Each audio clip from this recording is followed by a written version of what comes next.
Great, welcome everyone. So this talk is directly linked with a previous talk on floor 3. Unfortunately, we are in different rooms. What I will present is related with continuation in dynamical systems, but I'm very excited because I will present some recent and different methods. I'll make sure to introduce the topic as, let's say, as easily as possible. So I'm interested in multi-stable dynamical systems. What does this mean? This means that there are at least two attractors for this dynamical system. An attractor is a generalization of the concept of a steady state, because it can be either chaotic or periodic, or to be actually steady, like a steady state. To give you some intuition, if you have heard about ecosystem dynamics, one possible state of the system would be a coexistence of various species in the population, but an alternative state would be some species die out, or all species die out. These are possible states of a system. If you think about climate, perhaps you have heard about the glacial and interglacial states of the planet, or you have heard about ocean circulation being on or off. Now, my favorite example is very simple. It is called a magnetic pendulum, and you see you have an electrically charged pendulum hovering above 3 magnets. And if, let's say, I start the pendulum at this xy coordinate and I let it go, I know guaranteed from the dynamics of the system and the physics that it will stabilize over one of the three magnets. Now, what I'm interested to know, therefore, is given I start at some xy position, which magnet will I end up to? And this is called the basins of attraction. And this beautiful picture over here is exactly this plot. So if I start at this xy coordinate, I color this point purple because I will converge to the purple magnet. And I want to obtain this information for multi-stable dynamical systems.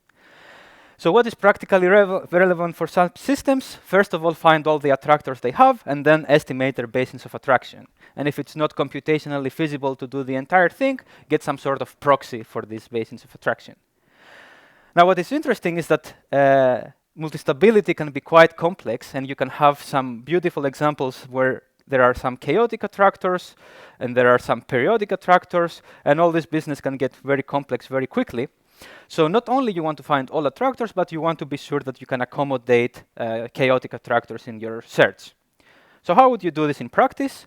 There are various methods. The ones that I use the most are the following two. One is called featurizing and grouping, and it is conceptually the simplest method, in my opinion. So let's say that you have a system that has 3 dimensions, or 3 variables, and what you will do is you will simply populate the state space with random initial conditions, and you will evolve all of these initial conditions. So every initial condition is a trajectory in the state space. Now, every trajectory you collapse into features. That means for every trajectory, I calculate some descriptive numbers for it. In this particular example, I just get the minimum of the x dimension and the standard deviation of the x dimension. And my hope is that different attractors of my system will have sufficiently different features. So then I simply group all of these features. I cluster them using a clustering algorithm. And the hope is that each cluster will represent a different attractor of the dynamical system. Now, this is fine and all, and works very well with literally anything. I have applied this to spatiotemporal climate models, and it works well there. But the downside is that you don't know really in advance which features will be good at separating the different attractors, because some features might mix the two different attractors, but mix them as one. Now, an alternative method that I'm particularly proud of is called the recurrences method. And you see that in the theory of dynamical systems, there's this property that if you converge to an attractor, so here you see we have converged to this periodic kind of behavior. Let me pause the video. That's not so easy, but OK. Anyways, you see that as you go around, you return to a point you have been before. And we abuse this fact, so to speak, to find out where attractors will be in the state space, because this is when you will have this so-called recurrence. Now, this is very nice because it is based in very solid math, but perhaps most importantly, this method is extremely robust and it is very easy to resolve a failure. So if this method fails, you know exactly why and exactly how to fix it. It also has let's say, very small requirements. It only requires as input a state space tessellation. So make a grid of the state space, and that's all you need. Now, when we published this work, it became the feature article, which means that let's say the editors felt that it was one of the journal's best publications, which of course I'm very happy about, and I think it deserves it as well.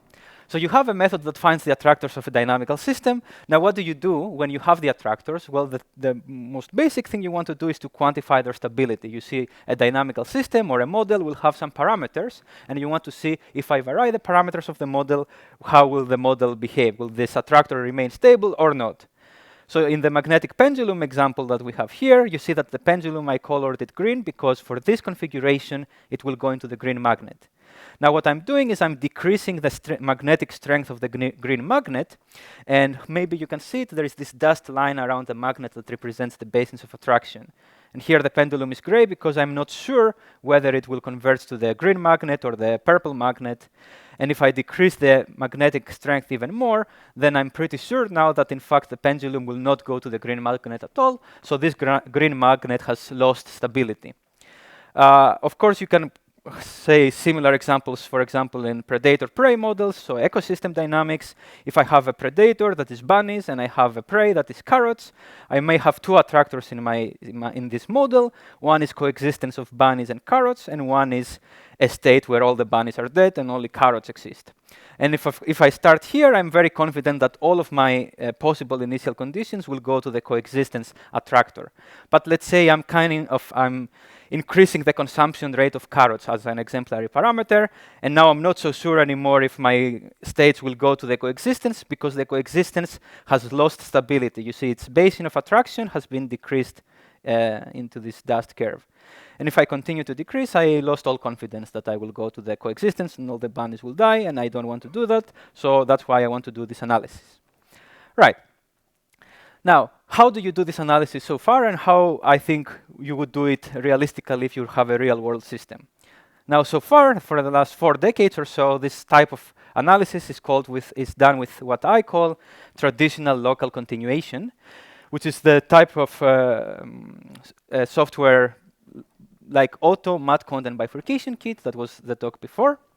And the way this works is that you track the linear stability of a fixed point or a limit cycle as you vary a parameter of the system. This doesn't do multistability automatically. You have to manually find all attractors in the system. But this is how it looks like. If you do this numerical analysis, you have such a typical plot where the x-axis is the parameter and the y-axis is some numeric value of the attractor. Here is the maximum of the x dimension, let's say. And the plot has binary information. If the line is solid, this state is stable, and if the line is dust, this state is unstable. And you see here you have a stable state, and here you have a stable state that is actually periodic. So this is great. But you see, linear stability means response to infinitesimal perturbation. And unfortunately, in the real world, there is no such thing as infinitesimal perturbation. All perturbations are finite.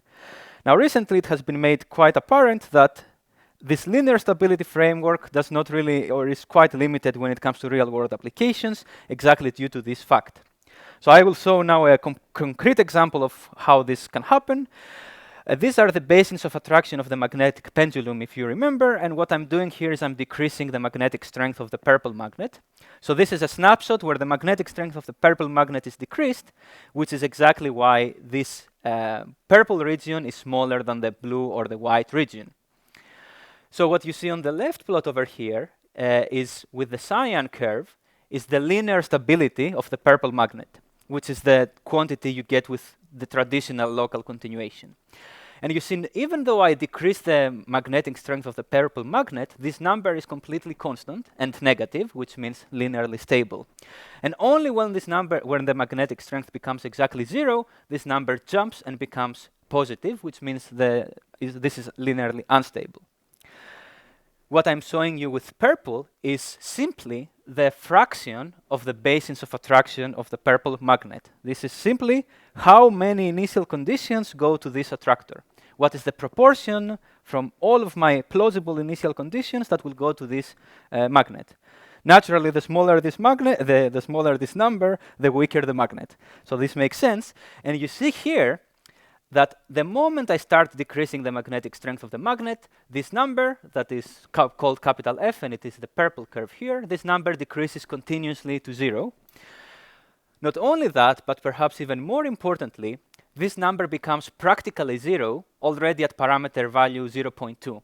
So this means that the linear stability is, let's say, misleading at this region because it says that, oh, this attractor is still stable at these parameter values, but in reality there is almost no single initial condition that would go to this attractor. So that's what I mean, that in the real world, the linear stability can be very limiting. And that's why a non-local view of stability is typically a better indicator of stability for finite-sized perturbations. And there are many ways to quantify non-local stability. The default one I used was this fraction of basins of attraction.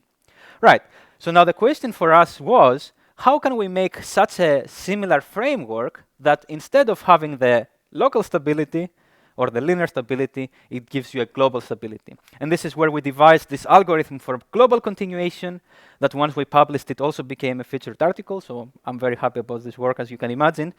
Right, so how does this algorithm work? I think conceptually it is simple. You will be the judges of that, of course. Now remember, we already have algorithms and infrastructure to find attractors and basins of attraction at some parameter. And this is our starting point, actually. So we start knowing the system attractors and their basins at some parameter P1. We then do what we call a seeding step, where we seed or we select some special initial conditions that are sampled from the attractors we have already found. And then we simply map or attribute these initial conditions to the new attractors now at the new parameter value. So after we seed the initial conditions, we change or we increment the parameter we are interested in, and then we find again the attractors. After this step, we perform a full basins estimation where we try to find as many attractors as possible, if more exist in the dynamical system for this parameter, and also estimate their basins of attraction. And this method may find, of course, more attractors. And the last step is the matching step, which, to my knowledge at least, is something completely novel. No other continuation software can do this. Which means, what does matching mean? Well, if we label attractors by color. So each attractor is labeled by the positive integers or whatever color you want. And the color an attractor gets is random because there is no preference over colors. So what we want to do is establish a continuity. That means if the purple attractor at parameter P1 is very similar with the red attractor at parameter P2, this should get the same color. And this gives you this continuity of attractors as you change parameters. And this matching is actually completely configurable by the user. And what happens in this particular example is this purple attractor and this red attractor are both periodic, and they are at approximately the same location, so they are matched. They get the same color. While this green attractor is just a fixed point in the state space, while here it is a limit cycle. And I want them to be different, so that's why this yellow attractor remains yellow and does not become green. Right. So what is the output in the end of the day of this continuation? On one hand, you have the fractions of the basins of attraction for each attractor. So in this starting parameter, you had, let's say, 40% go to green attractor and 60% go to purple, and et cetera, for all parameters that you are interested in. And of course, you also get the attractors themselves at each parameter value. And you get all attractors automatically. You don't have to restart this process or do it several times. You simply start it, let it go, and it does everything for you. And it finds new attractors if they pop up at a new parameter, and it can also find chaotic attractors. So this is supposed to be a chaotic one. I don't know if you can see it or not. I hope you can, though. Right. So for me, this is kind of a new era of continuation, because while the question at hand is the same, what is the stability of my system versus a parameter, the way we actually do it is really fundamentally different. So what I'm trying to do here is on the left compare the traditional way that you would do this, that I did using bifurcationkit.jl in Julia, and also let's say the new way that we do it. The reason there are two plots on the left is because you have to do this process has two steps, and you manually have to do the second step. So you don't get both attractors automatically on the left process. Right, so what is the comparison? Just to be clear, I'm presenting my work. I'm very biased, and I think my work has much more positives than negatives. Of course, you can see the full comparison that we have in our paper for a much more holistic view, right? Right, so this traditional method only finds fixed points and periodic orbits, limit cycles. However, sometimes it may struggle to find limit cycles, while our method finds all type of attractors, including chaotic and quasi-periodic, and so far everything we have tested it for. On the left, you have the linearized stability measure or quantifier, while on the right-hand side, you have a non-local stability measure that is superior in the sense that if something is non-locally stable, it is guaranteed to be locally stable. But the other way around doesn't work. If it's locally stable, it doesn't mean it's non-locally stable. Yeah, automatic multistability as well. And of course, in the left side method, you get unstable states, so branches of unstable fixed points or unstable periodic orbits that you don't get from us because we only find attractors. Although I have to admit, personally, I'm not particularly worried that I don't have the unstable states because I use dynamical systems for the real world, and in the real world, there is no such thing as an unstable state. An unstable state is one that even an infinitesimal perturbation will make you go away from such a state. In the real world, there is no isolated system. Every system is subject to infinitesimal perturbations because the wind blows or whatever. So you cannot observe unstable states in the real world, as far as I know, at least. Right. And performance comparison, full disclosure, bifurcationkit.jl is optimized for PDE problems, so very, very high dimensional dynamical systems. Our code is not. And the system I compare here is only 3-dimensional, so very heavily biased in performance in our favor. But to do the linear stability analysis, you need 10 seconds, and to do the global stability analysis, you need 20 seconds. So from this perspective, BFKit is twice as fast. However, this code on the left has only used 2 initial conditions, while our code has used 1,000 initial conditions, so that it can find all attractors that exist and can also quantify the non-local stability. So if you normalize per initial condition, we are 500 times faster, approximately. Great.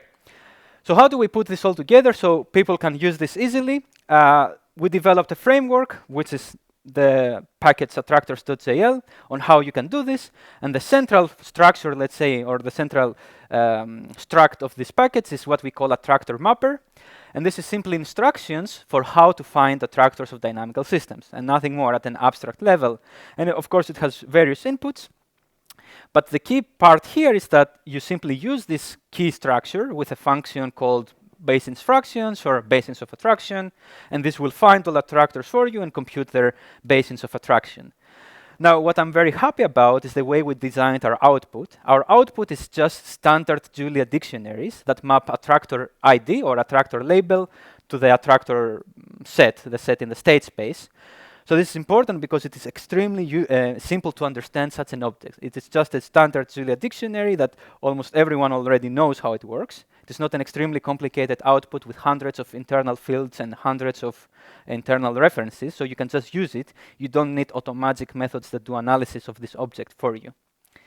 And of course, because the library is hooked up with DynamicalSystems.jl, you can analyze all these attractors further in terms of other measures of non-local stability or whatever other measure you want to do. Right. Now, when it comes to the continuation, the way we do global continuation, in fact, we simply reuse this existing infrastructure. So the input of our second central, let's say, structure of the Attractors.jl package. So we just take the attractor mapper and put it into a global continuation algorithm. And of course, we may put other options as well in there. But then we simply give this continuation algorithm to the function called global continuation that I hope the text is large enough. Yeah, it looks large enough to me. Right. So you put this in there, and it gives you as output this global continuation that I presented in the slide before. And once again, this is a very simple struct. The output is a very simple structure. It is just vectors of dictionaries. So for each parameter value, you have the dictionary that you would have obtained in the single parameter analysis case. Now, something that I'm very happy with and that we put really a lot of work in is to make this infrastructure completely extendable. And by extendable, I don't mean in the sense of open source code. You can always extend open source code because you can just copy it and write whatever you want. That's fine. By extendable, I mean that there is a clear developer documentation on how you can extend this. For example, if you want to create a new mapper, a new way to map initial conditions to attractors, you simply have to define a new type, of course, and then simply extend a single Julia function that does this, and then your new mapper will integrate with everything else that is on this picture. You can do fancy non-local stability analysis, you can do global continuation. And in fact, you don't even have to be part of DynamicalSystems.jl. If, for example, you don't like our logo and you think your code should not be there, that's fine, actually. You don't have to. Just make sure that you extend the same function, and then I can use your code and you can use our code, and then everyone is happy. Right. Just a side note, this kind of global stability scientific research was inspired initially by truly really complex systems. By dynamical systems that approximate real-world power grids, particularly one paper here, particularly the power grid of entire Britain, brain networks. So these are really complex systems, and to really drive the point home, I have an example here from one of my colleagues and another developer of the Attractors.jl library, where he uses a network of 100 coupled Kuramoto oscillators. So this is like you have a dynamical system that is simple in itself, but you couple it with 100 copies of itself. And this can generate extremely complicated dynamics, but actually we have applied our methods to this system, and this is the output you get, and everything appears to just work fine. And this dynamical system has hundreds of coexisting attractors. Some of them are fixed points, some of them are limit cycles, and you see the method finds all of them and continues all of them automatically to the point that there are so many that visualization has become completely useless even. The method yet still works. Right. So how would it look like if you wanted to run some code that does this kind of things? Well, I have a code snippet over here. I hope it is large enough. Seems okay, right. So the way it works is that you have a simple three-step process. The first step, the first code snippet, is that you define a dynamical system. This is very general throughout the library, and in fact the syntax is also identical with SciML, so everything is integrated well together. Once you have a dynamical system, here this is called the Henon map, for example, then you have to create an attractor mapper. Here I use this method by recurrences that I presented in the start of my presentation, and the only thing this recurrences method requires is a tessellation of the state space that I create here with the x and y variables. Of course, there are some meta parameters as well that you may tune if you want to, and then you simply give this mapper to one of the library functions. Here I call the function basins of attraction. The output is a standard Julia array, but also for convenience, there is a convenience plotting function that can plot this array for me. And if I plot it, this is what I get. These are the basins of attraction and the attractors. You see one attractor, this triangle, is a period 1 orbit, so a fixed point. And one attractor, the green one, the green rectangles, is a period 3 orbit. And the the purple region is the basin of attraction of the fixed point, and the green region is the basin of attraction of period 3. Now, something that is, to my knowledge, unique feature of our software is that it also gives you the exit basins. You see, this plot has 3 colors, because the gray color is trajectories that have diverged to infinity. In fact, for our software, infinity can be just considered another attractor, even though mathematically this is not very formal. Right. If you want to do a continuation, so take all of these attractors and see how their stability changes as you change a parameter of the system. It's also very simple. There are 5 lines of code here of how you do this. You create a global continuation algorithm from the mapper. You see here I simply reuse the mapper. And I also have to create a state space sampler, which means how I sample the state space. Here I just do it uniformly because I have no reason to do it differently. And then I simply call the global continuation function that will give me a vector of all the attractors at each parameter and a vector of the basin fractions at each parameter. So this is a very simple data structure, but there is also a convenience function to plot it if you don't want to do anything, to write your own code for plotting. And this is what you see, which is the top panel is the basin percentages. So what percentage goes to the purple attractor, which is the fixed point. What percentage goes to the green attractor, etc., etc. And you see there are more attractors found here that I haven't shown in this plot. Right. Now, what's coming up next? This is something I'm very excited about because you see so far for the last literally 4 decades, all this continuation infrastructure has been in completely separate software that have never communicated with each other. Like if you have a dynamical system, you want to do a continuation. You also want to compute the Lyapunov of exponents. Well, tough luck. You have to write your code twice because there is no way for your code to access these 2 types of libraries. So what I'm hoping for the future is that we have local and global continuation together, so that someone that is interested in local continuation can also use our tools for global continuation. And we can use the output of our global continuation and do local continuation. And thankfully and happily, I also talked with the developer of bifurcationkit.jl, and we seem to agree on this picture. So I think in the future, we really have a bright future for dynamical systems in Julia, because our methods don't exist in any other programming language, and coupling them with traditional continuation will yet again be a total novelty in the world of dynamical systems. And of course, the basis of all of this, at least what inspired me, is a new Google of Summer code project that is called periodicorbits.jl, whose purpose is just to find periodic orbits of a dynamical system. No continuation, nothing else, just give me the periodic orbits, and that's where it stops. Now, the Dynamical Systems library, we have put a lot of effort to make the source code as clear and as accessible as possible. In fact, that was the #1 priority for 7 years ago that the library started, and I think we really are doing a good job.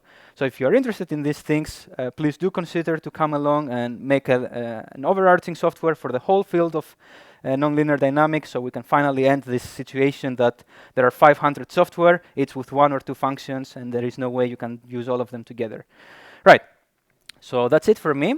Thank you very much for your attention, and thanks also to Khalil and Alex, who are the 2 other, I would say, main or lead developers of Attractors.jl. Yeah, and if you have any questions, let me know. Thanks.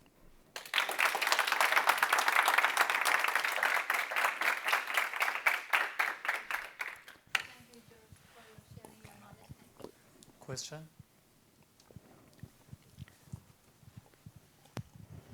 Yeah, thanks a lot. Very interesting. I was wondering about a slightly higher dimensional setting you showed when you did for these 1,000 initial conditions, that you would put all these initial conditions in your state space.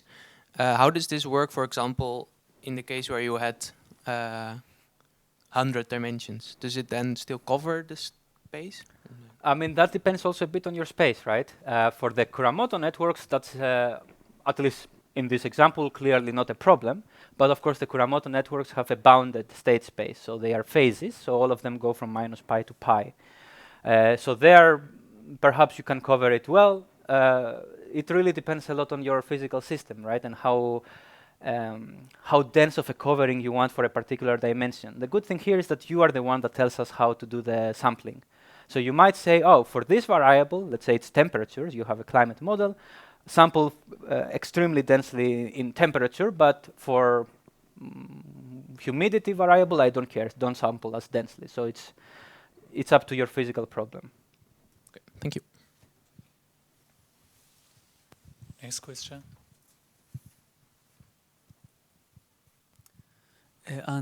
Well, first of all, thank you very much. It was really interesting and also an amazing package, the whole dynamical system. Thanks. And what about if you have many parameters? And because, for example, here in the Kuramoto, you have to select just a few or 1 or 2 parameters to do all the analysis. Can you do it with multiple parameters at the same time? Yes, but in nested for loops. Notice that the cool thing about our approach is that the actual continuation step is in fact entirely orthogonal to the finding attractor step. So what I do when I want to explore many parameters at once is I simply get the attractors at each parameter individually, and then I call my matching routine. So across the parameter space, the attractors get the same color. So that what I mean by that is that I may have 3 parameters, and I will say, okay, I create an arbitrary curve I want in the parameter space. Let's say some curve that is in a parameter space. At every combination of parameters, I get the attractors.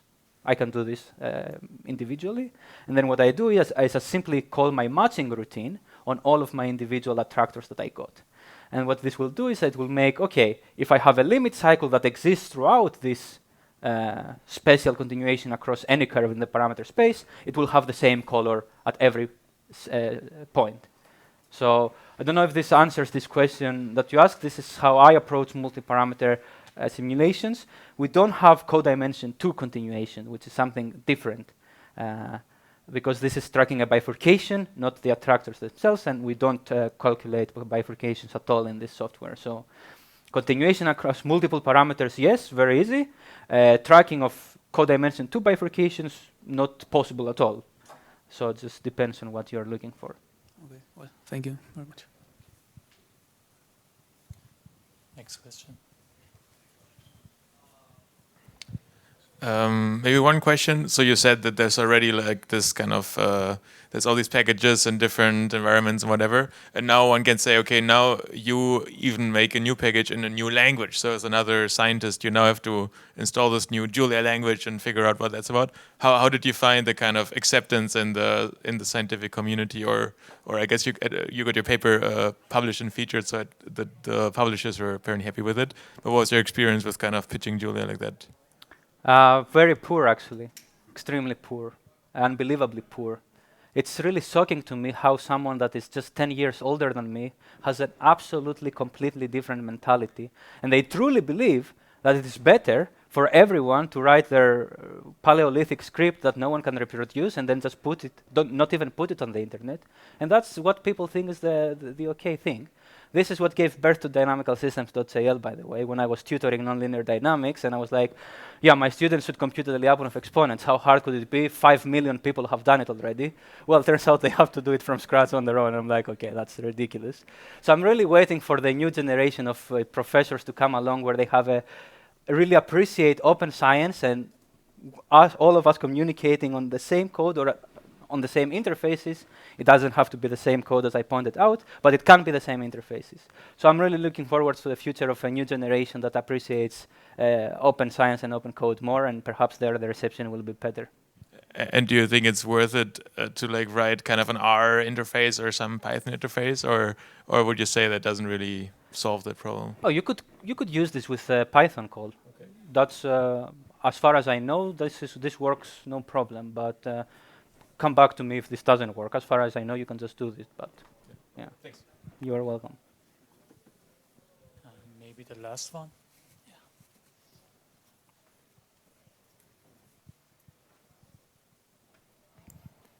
Thank you. It was a very interesting talk. I'm just interested in how long are these trajectories that you need in order to say that you have reached some form of convergence? Because if I understand correctly, you sort of run these along until you have some sense of Yes. coherence.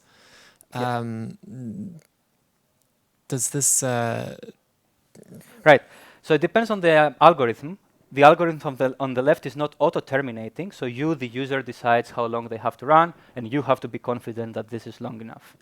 The algorithm on the right is auto-terminating, and what you, the user, decides is how many recurrences should occur before there is an attractor. So you can set this confidence, but at least to my knowledge, there is no way to predict how much actual time 500 recurrences means. Because especially in chaotic systems, I'm sure you cannot predict that, but maybe you can prove me wrong, but I haven't found a way to do this deterministically. So it's that's why I have here the either good or bad. It's good because I'm confident that it worked if it stopped, but I'm not confident when it will stop. Yeah. In general, it's fast though. Okay. Thank you. Thank you. You're welcome.